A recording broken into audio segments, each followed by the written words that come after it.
And that's what psychedelic medicines do for us, beyond the health benefits, beyond the physical, psychological, and mental health benefits. Psychedelic medicines, or the entheogens, as some people would like to call it, they just want us to be good, get our stuff together, and be a good human for ourselves, to our people, to our communities, to our families, and to the planet.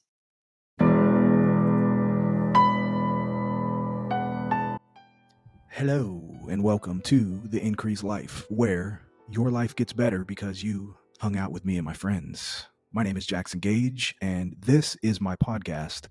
Some say the most intriguing podcast in the world, and I tend to agree with those people who say that. First of all, I want to thank you for being here, and I'm always grateful that you've taken the time to listen, that you've taken the time to see what's going on here, and that you've taken the time to hang out with me for an hour, me and my guest, me and my friends, me and the amazing people that are around me. And I will echo the same idea over and over again.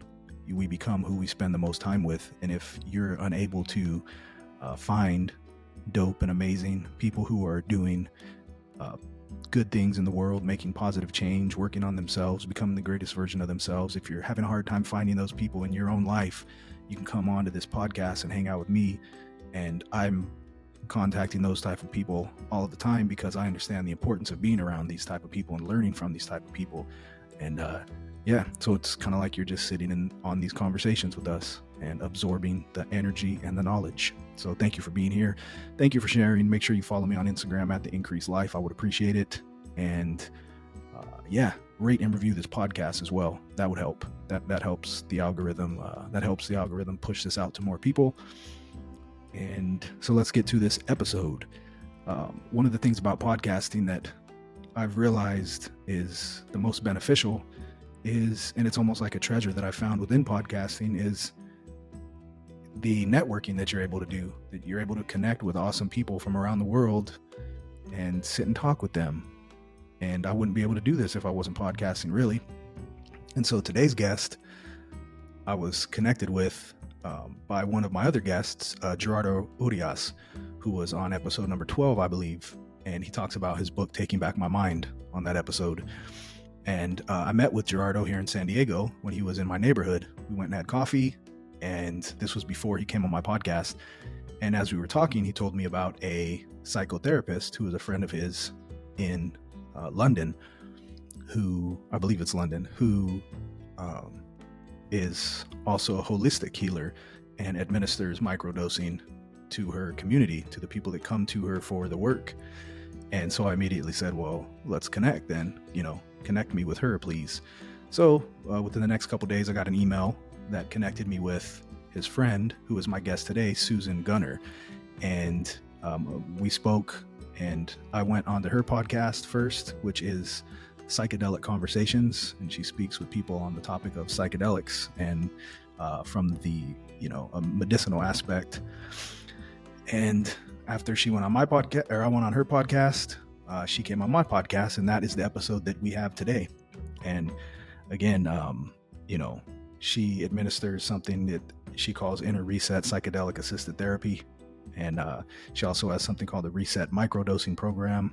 And she's building a really powerful community of people who are wanting to get better in their lives. And she has a lot of good things to say. She's a powerful human. She's sending out love into the world, and she's living her purpose and her mission of helping those around her.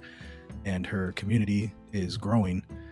She's not just helping people where she is in the UK, she's also helping people worldwide. And I am definitely blessed and grateful to have been able to connect with her. And again, through podcasting, now I have this amazing friend in London who is also helping people around the world.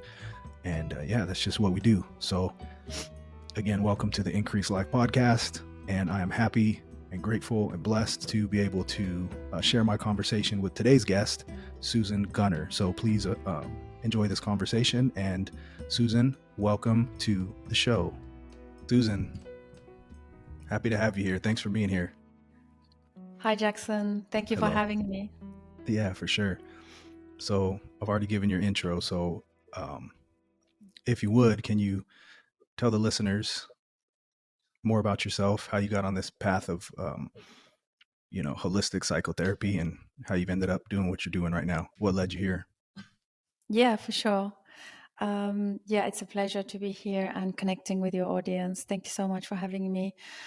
So, my background is always about seeking, like we all do, coming to a place of, uh, you know, asking bigger questions and wanting to know about these existential, things. And from that journey, I ended up, finding different amazing and different modalities, and one of my favorite one was the somatic therapy, which I immersed in it for a while. And then through that, I discovered medicines, psychedelic medicines, that can also um, fast forward the journey for a lot of people. And in combination with therapy, I thought this was great. And then I feel like I'm in a place now that combination with the therapy and psychedelic medicines can be the answer for a lot of the deeper issues that we are seeing and experiencing in society. So that's kind of in a nutshell how I came to be in this holistic space. Okay, so you were doing was your first? So you were doing somatic therapy first. So Were you I did, yeah. practicing, or were you administering that, or? Yeah, so basically, somatic therapy is a concept that looks at the body as part of the healing, uh, you know, process. And before that, I was learning and also practicing traditional psychotherapy, and and of course, finding this somatic experiencing, which was a somatic therapy, is basically the founder is Dr. Peter Levine. He kind of spread this, you know, interesting concept to the world, and from that, so many people run with this concept, and they kind of formulated their own. And I call it somatic therapy. It's just simply means the body's role in the healing process. So we kind of bring in the body as part of our transformational process. And also some of these sort of mindfulness practices, such as meditation, breathwork, yoga, and some of these uh, amazing practices can be part of the somatic therapy too. Hmm. Okay, so did you start with just traditional therapy? Where did your where did when did that road start? Were you just Yes. and how did you switch from?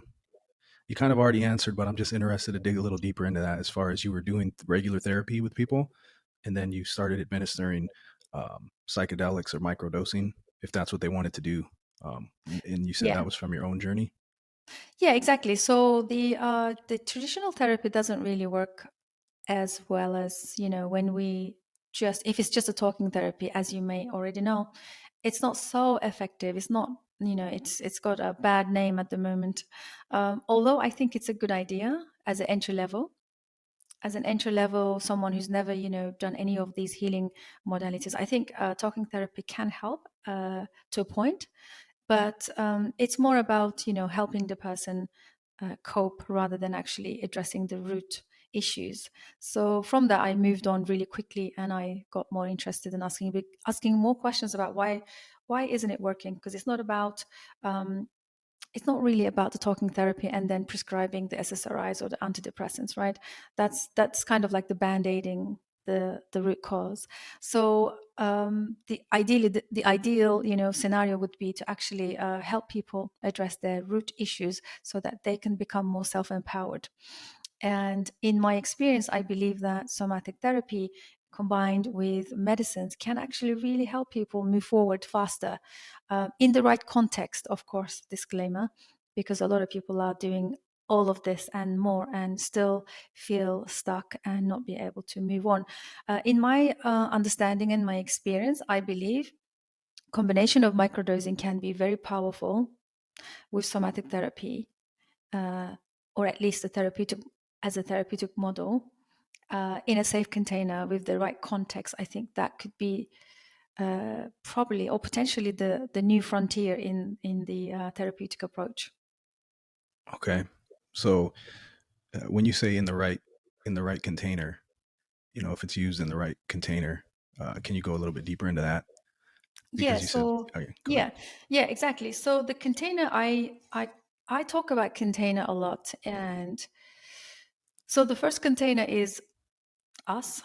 So container would be, you, and where you are in your process, your evolutionary, consciousness, your capacity, and the foundation of how much work you have been doing. So all of these factors play in when you do combine the therapeutic approach with microdosing. So one of the reasons a lot of people try microdosing and therapy, sometimes one or the other or both, they say that still there is something they can't really reach to a level they feel happy and comfortable, or at least they are satisfied with the results. So, and the way I address this is because, first of all, microdosing can be very powerful, even though people are taking tiny sub-perceptual amounts of psychedelic medicines. Still, it is doing so much in internal systems. And if the context and the environment, or let's say if they don't have the right support or the facilitator or the guide, it can literally become a very subtle experience that kind of the benefits and the insights that they may receive can just miss the perception. So there is a real, it's really important to be working with a facilitator who kind of understands some of these nuanced, experiences in the microdosing process, and really kind of point them out as the person is going through their journey.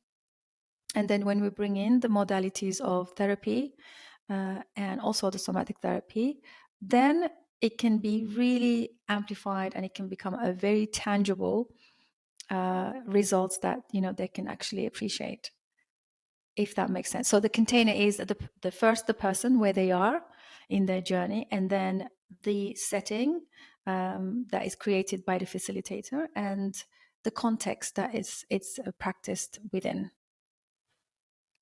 Okay, thank you. Yeah. Just I just want to rewind just a little bit for um, somebody who may just be beginning to be introduced into microdosing, or doesn't understand what microdosing is.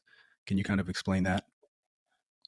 Yeah, so microdosing is taking a tiny amount of a psychedelic medicine. When I say psychedelic medicine or psychedelic substance for that matter, so it is now known that it can be any psychedelic substance can be microdosed. For example, psilocybin mushrooms are the most common, and then we have cannabis. Now we have ayahuasca, mescaline, and DMT, and MDMA, LSD. All of these can be microdose, which means the individual can follow a protocol where they kind of ingest a tiny sub-perceptual amount of this specific substance over, let's say, a period of time, maybe a month or 6 weeks. And the protocol that I talk about is it's not something that advised to take every day. So a healthy protocol for me is the less is more. So they can kind of create a routine where they can take maybe twice a week or every third day, which is kind of my favorite, by the way. At the moment, there are lots of different protocols. I think the most common one is Dr. James Fadiman, which is my favorite. Dr. James Fadiman is the guy behind the movement of the whole microdosing in the Western sphere. And also Paul Stamets, he has his own kind of protocol. I think it's 4 days on and then 3 days off. There are every other day protocols, just weekdays or the weekend. So it depends on the person, I guess, and also their needs or what they feel comfortable with. But for me, always less is more. Okay, so who would you? Is there a certain niche of people that you work with, or who would you say uh, would benefit from therapy, somatic therapy, and microdosing? What would be their elements that they'd come for that? I mean, honestly, I would, from my opinion, I think anybody can benefit, but I'm sure there's a certain group of people who would come to therapy and want microdosing. Can you go into that a little bit? Yeah, of course. So since the Netflix series, Michael Pollan, How to Change Your Mind, um, my landscape of the people that I work is changing. I think we're getting more of the people that probably never wanted to be, looking for these or seeking these psychedelic substances, or at least didn't have any idea or didn't know anything about sort of this approach, using the psychedelic substances in therapy.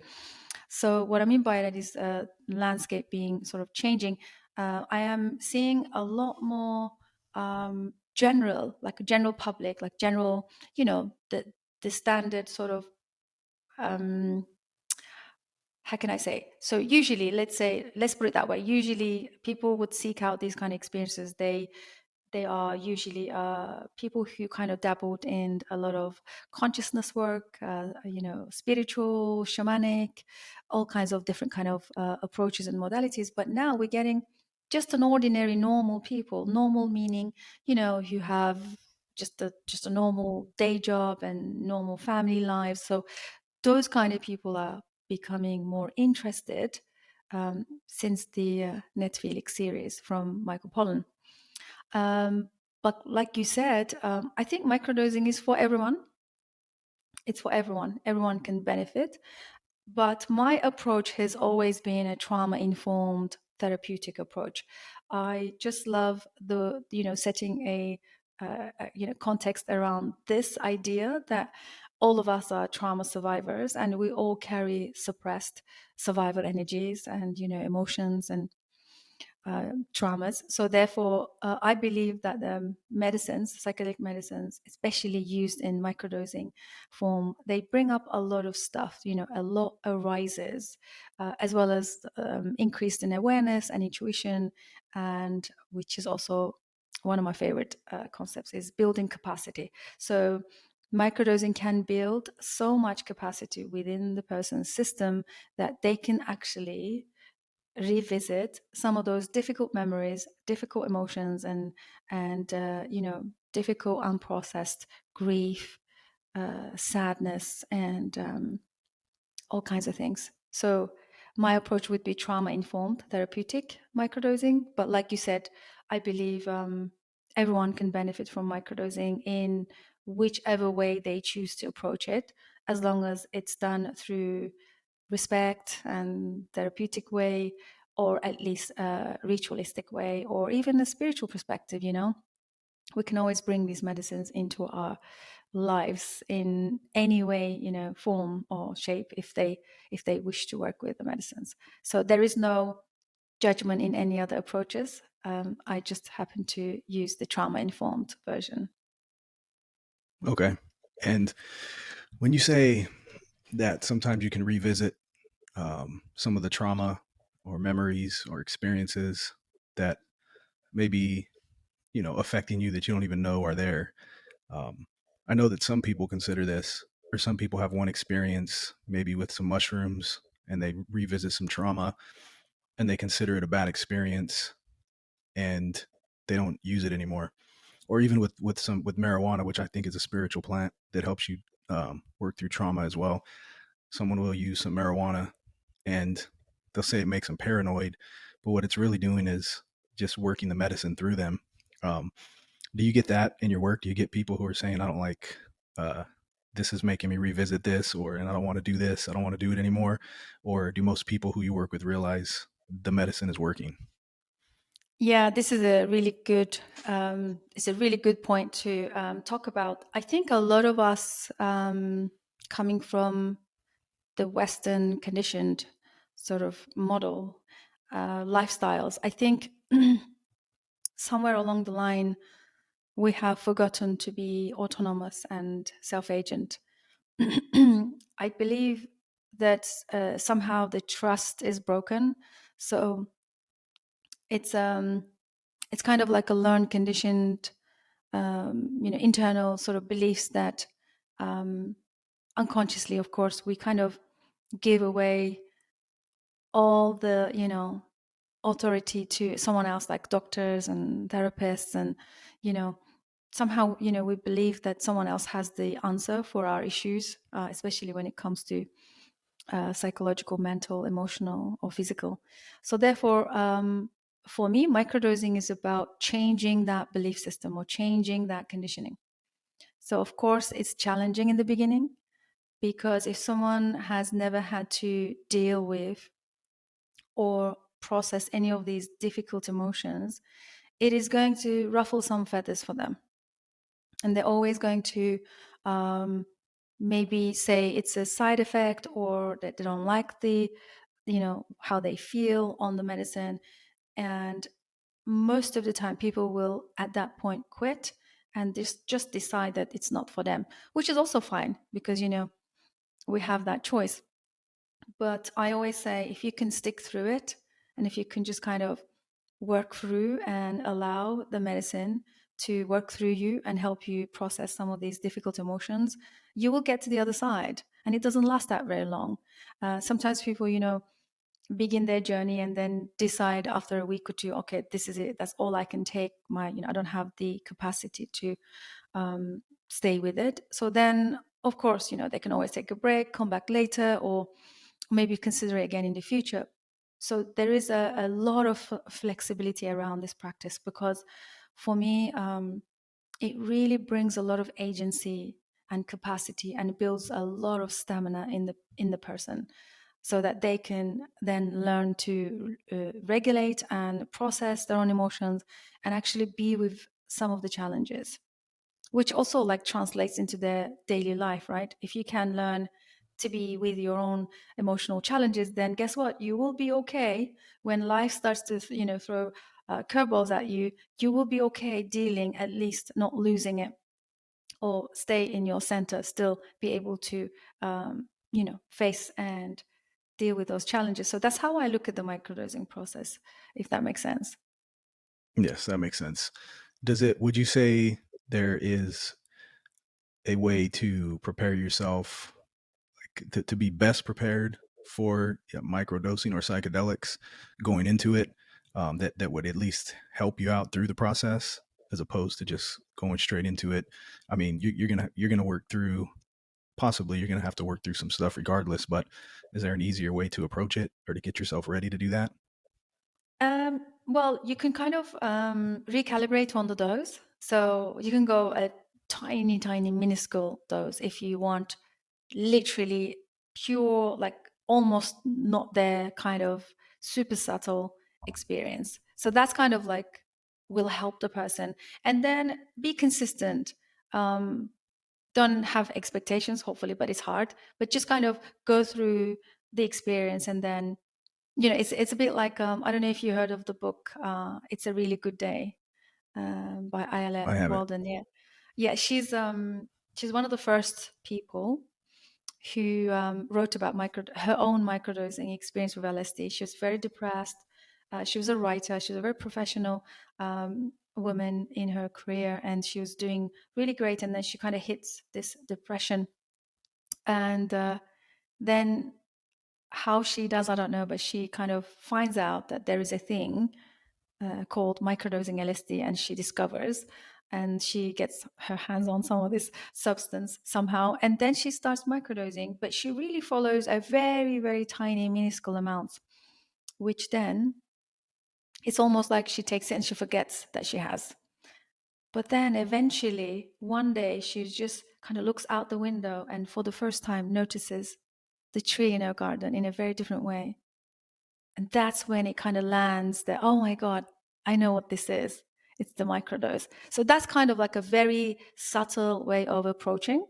So it's not too much, too overwhelming to the system. And then, you can kind of build capacity from there.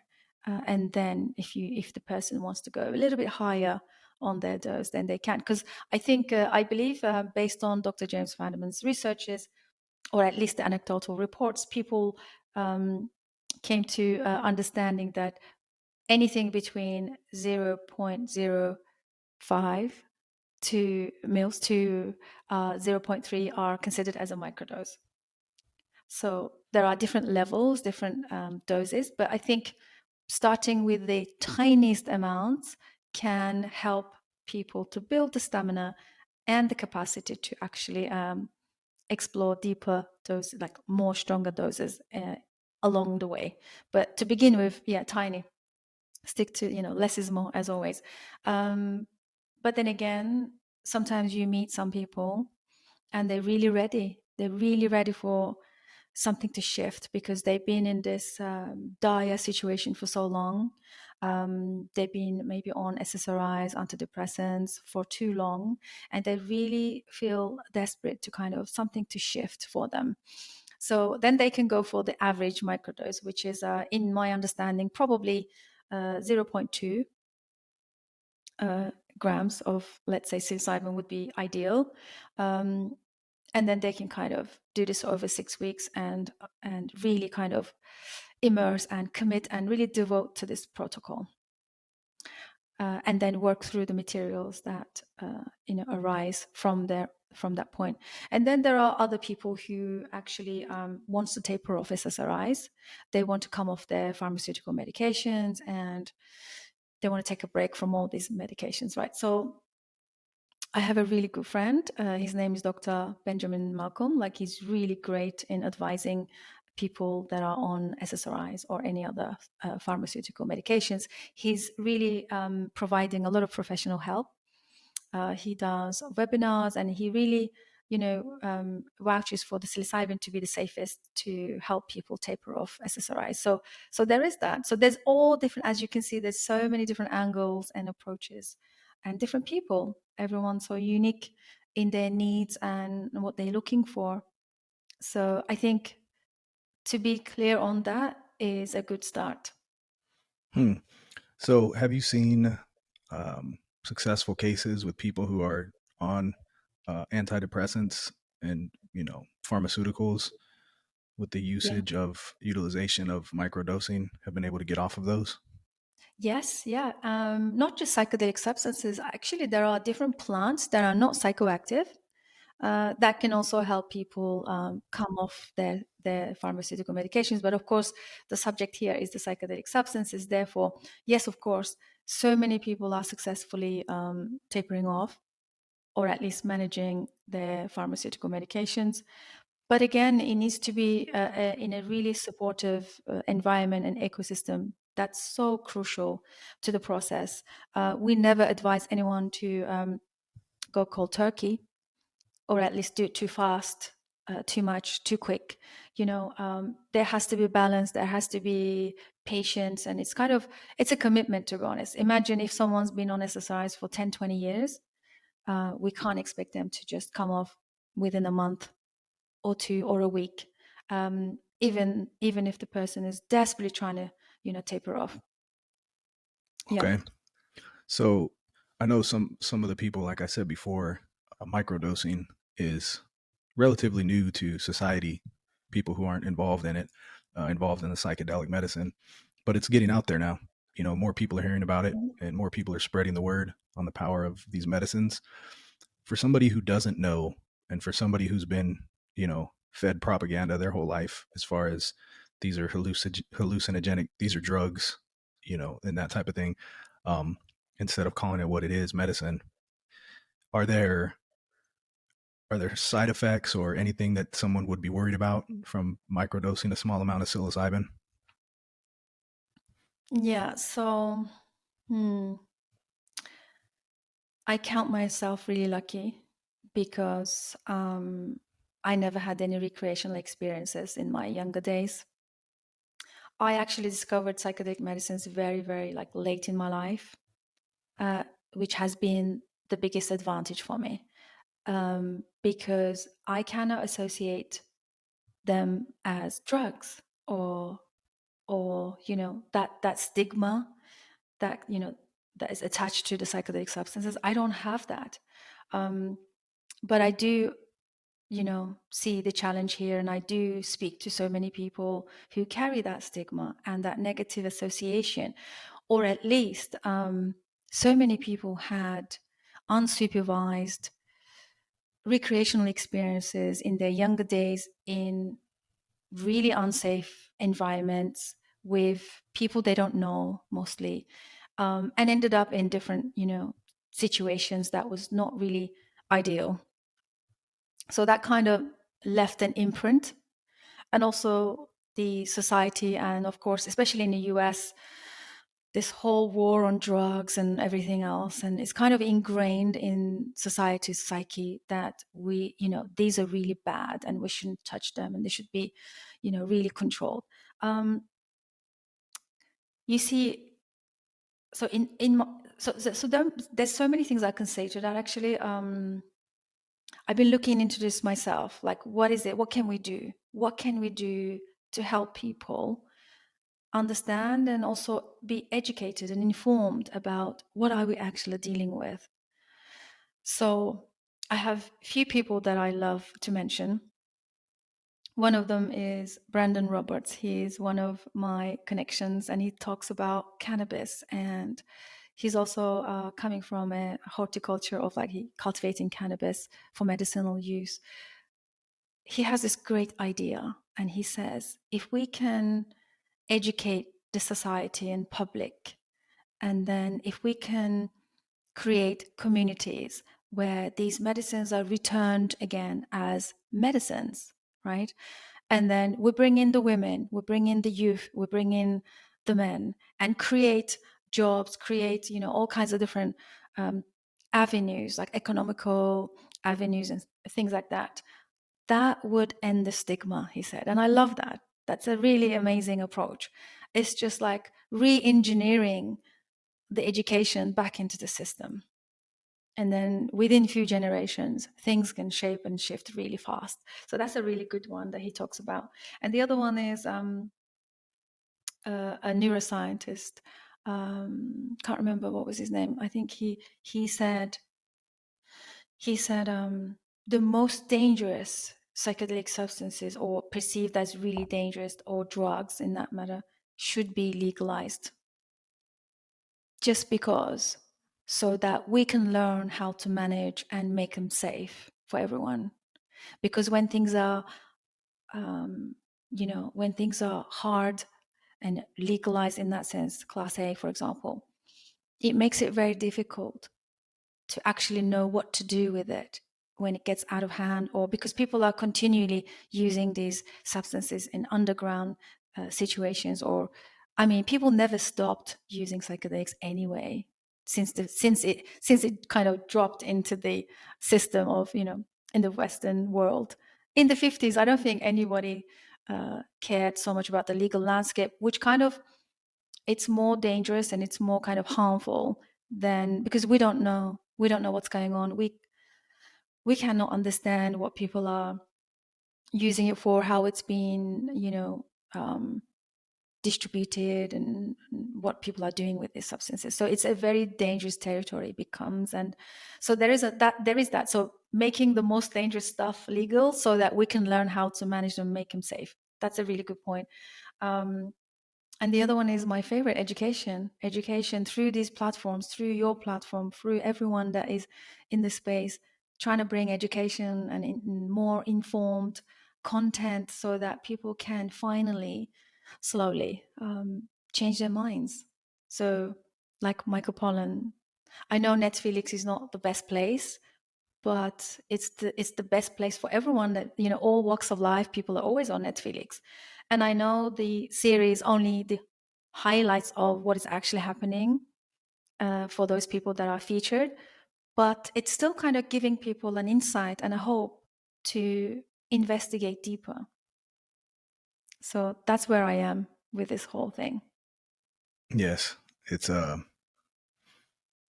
yeah, I think it's, I mean, the fact that the stuff is illegal is just there's probably a lot of theories on it, but over time, there's been a lot of, like, almost every native culture, I think pretty much around the world uses psychedelics in some form.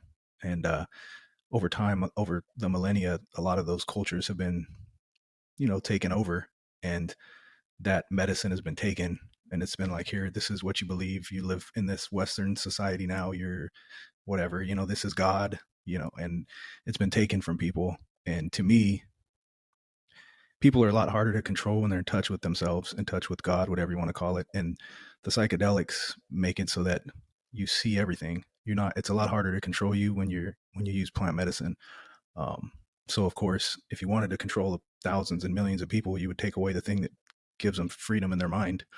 So um, I saw a meme. Actually, this morning I saw this. It was a meme.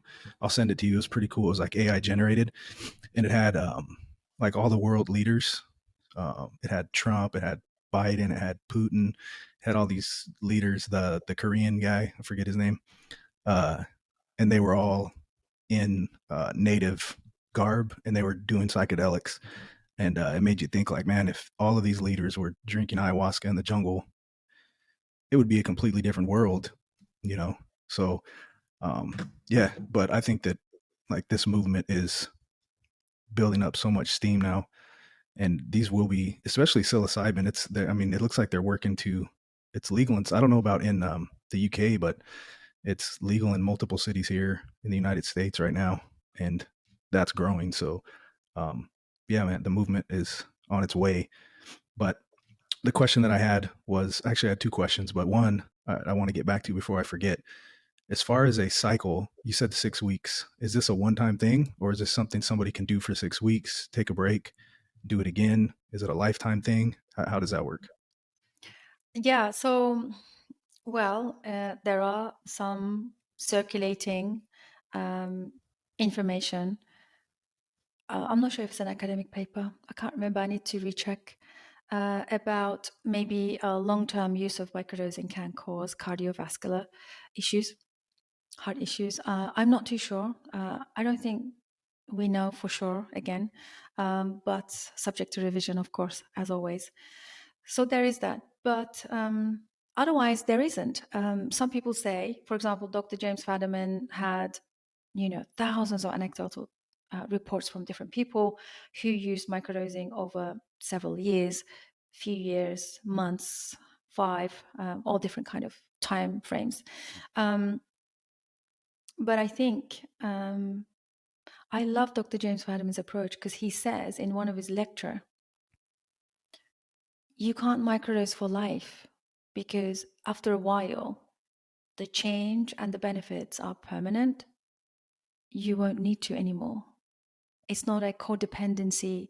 It's not a codependency medication or supplement that you have to be on it for life, because the change and the shift and the healing properties are permanent. So therefore, I don't think someone can microdose all their lives. And even if they do for several years, I think it's very safe. It's safe to say that it is safe.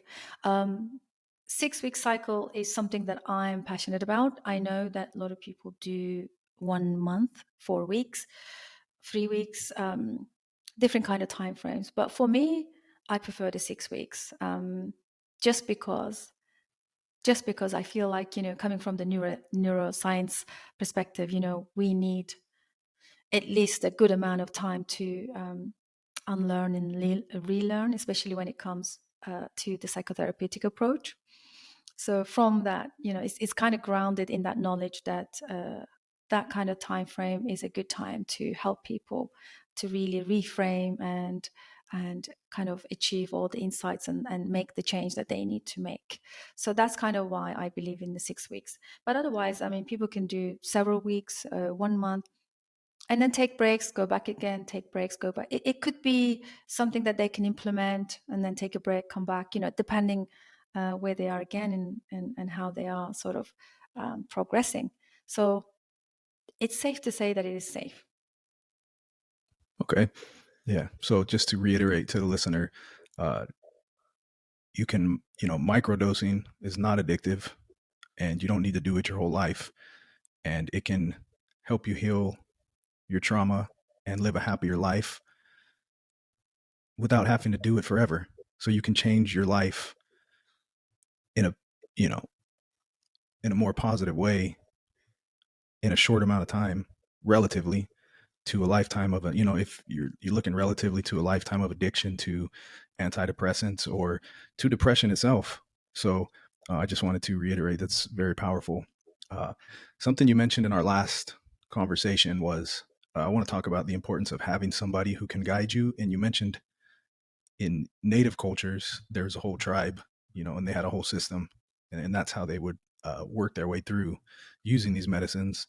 With us, most people are off by themselves, and a lot of people want to try things by themselves.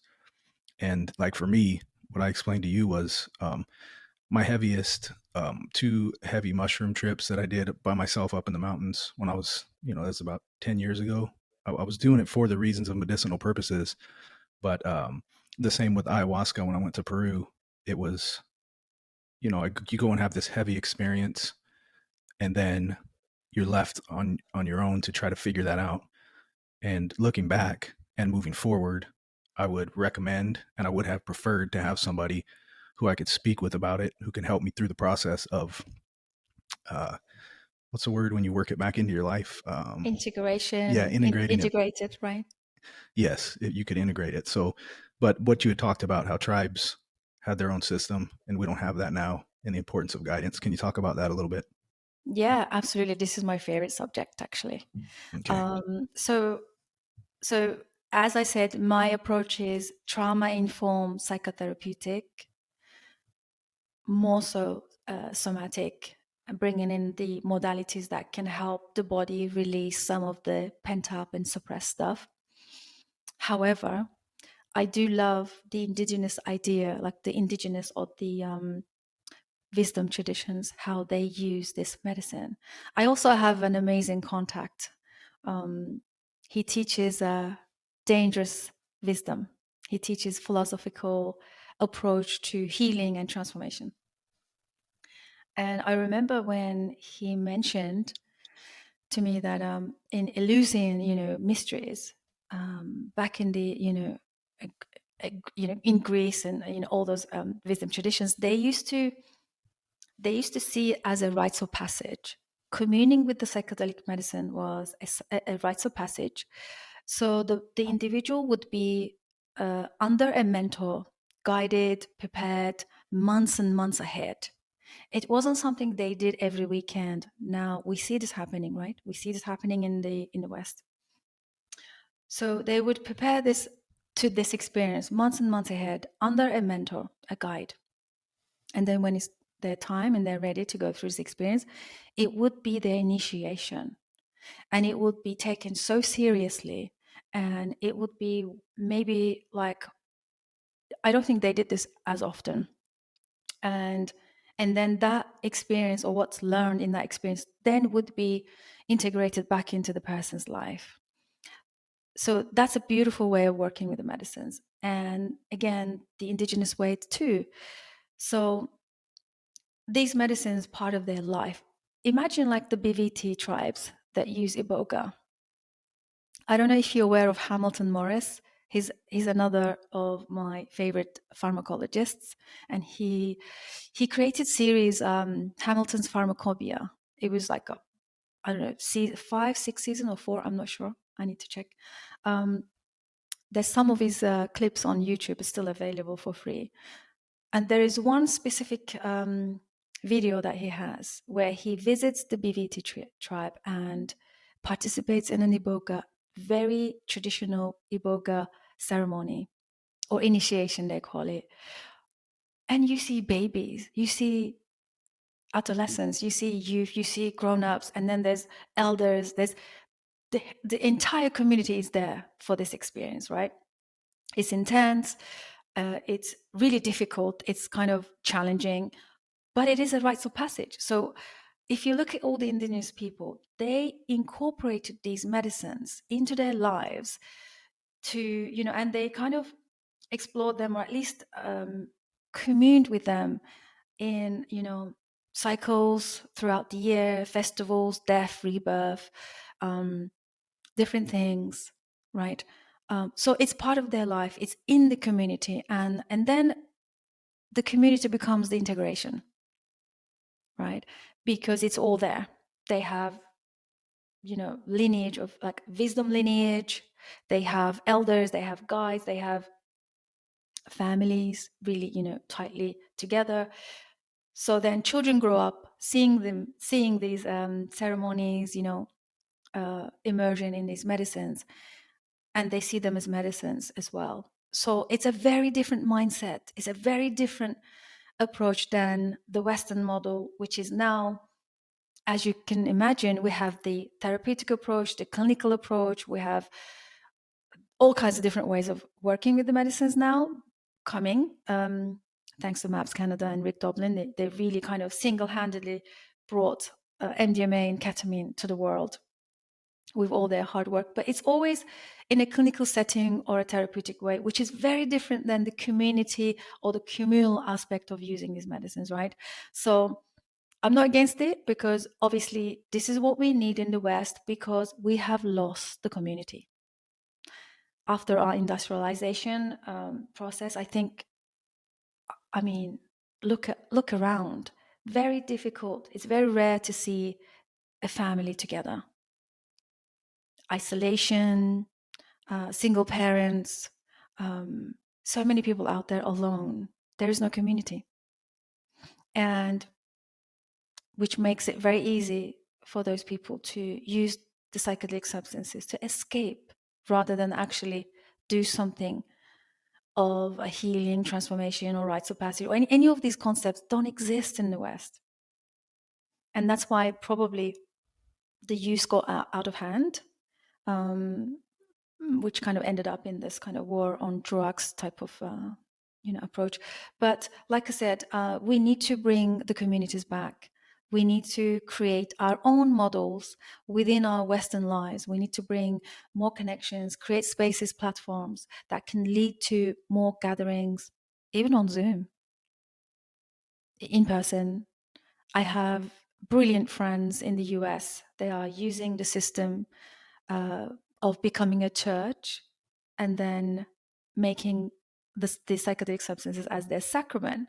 Like, we now have the first Siloam-F-Oxen church, right, in Mexico, started in Mexico, extended into the US. Like, it's happening. So the communities are coming together. We are kind of coming back to that, older model of being with each other and also bringing the medicine in those kind of communities, which is always far more beneficial than someone in an isolated home in a hustle bustle city with a really, really stressful job and relationships and really lost. For them to it's easy for them to kind of use it to abuse the medicines rather than actually receive any benefits. So that's kind of like gives you an idea why the community aspect is so important and I'm passionate about. Yes, yes. I was just listening to Aubrey Marcus talking about how loneliness is loneliness is a current epidemic. People are so lonely for that reason. We've lost our tribal connections and even our family connections. That's a good point. You rarely see people even with their families. There's a lot of people just living life alone, in Yeah. solitude. And yeah, community is super important for many reasons. I know that you have a community, right? Based around what you Mhm. do. What can you talk about that a little bit? Yes. So we began meditating together when pandemic hit. So I think it was around 22 in, I think it was in March. I can't remember, probably. So yeah, I had kind of like a presence online before that because I was part of a online coaching company, and I already had quite a good presence. And then when pandemic hit and everybody was kind of in this fear and despair, we were like, let's use technology to come together. So we started doing these meditation sessions together.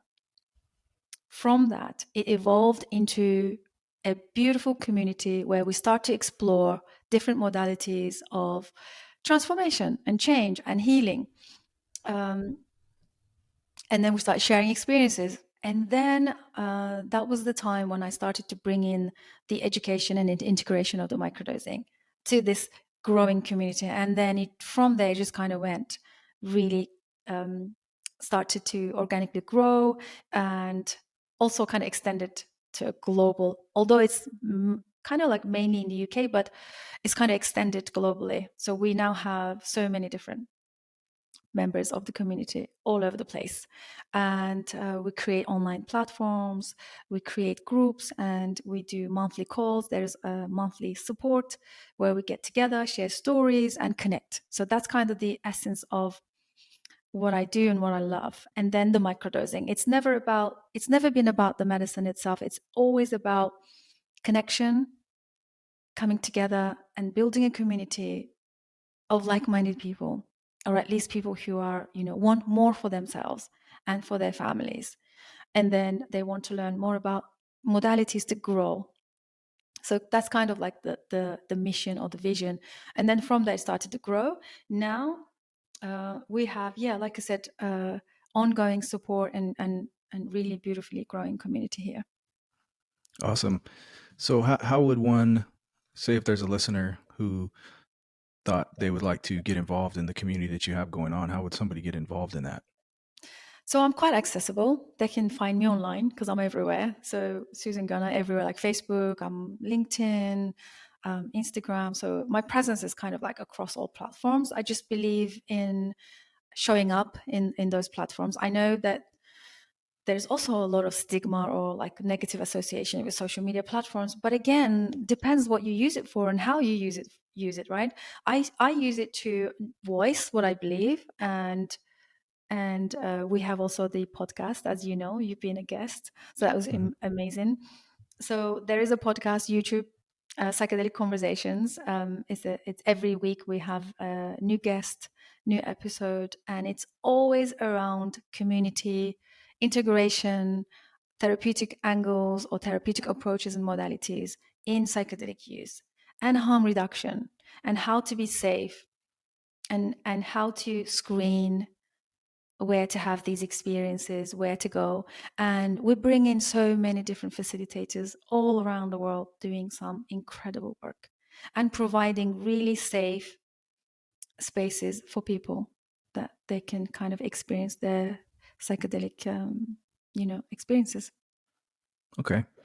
So what would you say to somebody who came to you and was on the fence about maybe they're battling with depression, trying to figure out what they should be doing with their life, and they have heard about microdosing and they have heard your podcast, and they're just on the fence? Because I do speak to a lot of people like that as well, right? There's a lot of people who are on the fence. So what would your advice be to them, to somebody who came to you and is looking for some help?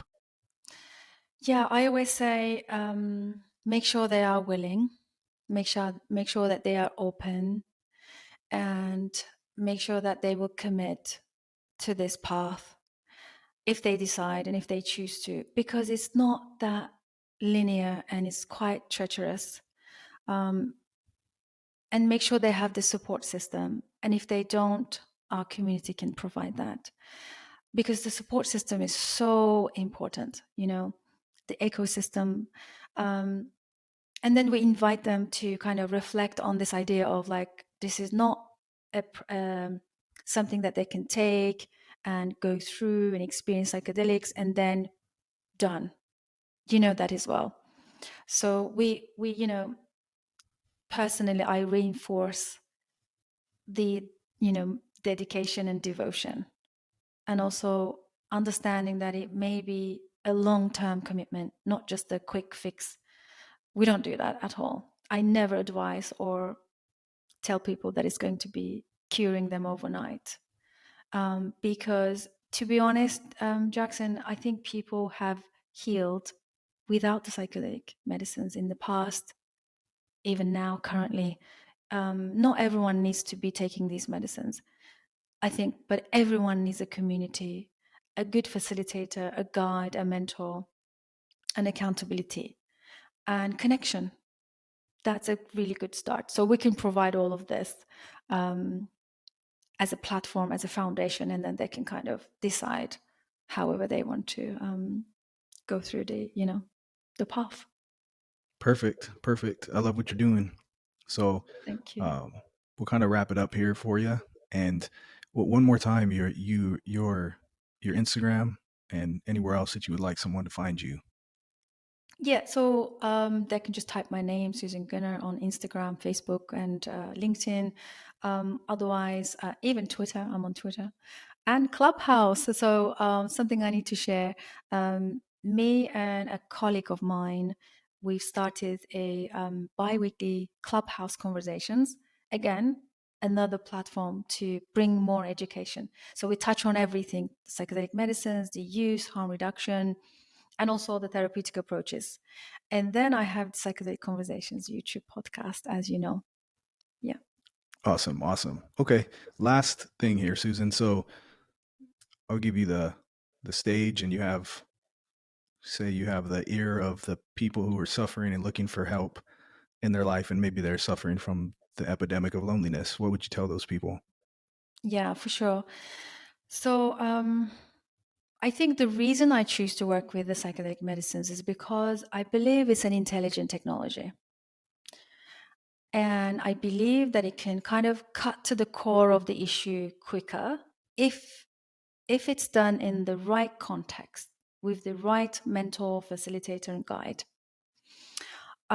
Since we don't have the indigenous way of working and the shamanic, or I know there are people out there, but personally speaking, from my angle, I think in the Western model, we're at the point in this history that we can create these incredible containers for people to come in and do their work under the watch of a facilitator who's really committed and also knows how to navigate the psychedelic medicine space, and someone who's also doing their work simultaneously, because that's really important. Because one of the things that my harm reduction red flag is always about: make sure you screen the facilitator and the place that you're going to be experiencing, whether it's a big flood dose or whether it's microdose under a guidance.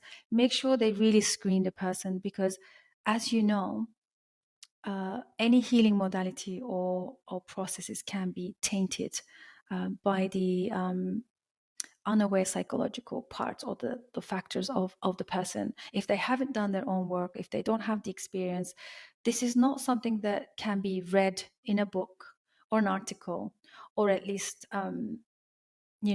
someone who can't just take one-time medicine and decide to be a psychedelic medicine provider, or at least a guide. So these are the really important factors that we need to be careful of. So, and also another one that I talk about is not necessarily everyone will benefit, because sometimes, I know psychedelic medicines for everyone, but sometimes people say it's not working for me. It doesn't work for me. It's created these bad trips, and I had these, I battle with a lot of bad trips and things like that. When I hear that, I always say it's not about the bad trip. It's because probably in the person's life there is so much at stake. Because working with the psychedelic medicines means also we need to be honest with ourselves. So that element is the biggest sort of fear, or at least the challenge for many people. Because when we are honest with ourselves, that means we may have to walk away from a relationship. That means we may have to have that difficult conversation with someone. That means we may have to walk away from the current job that is providing the shelter and the food, which is at stake. That means we have to show up to our kids differently, right? That means we have to show up to the world differently, more congruent and more aligned. So that aspect is kind of a little bit threatening to the people in the West, when everything in the environment designed to perpetuate this very thing, which is makes it very difficult to be honest with ourselves. So that's kind of my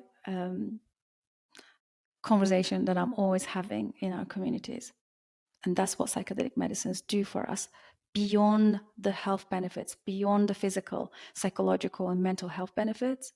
Psychedelic medicines, or the entheogens, as some people would like to call it, they just want us to be good, get our stuff together, and be a good human for ourselves, to our people, to our communities, to our families, and to the planet.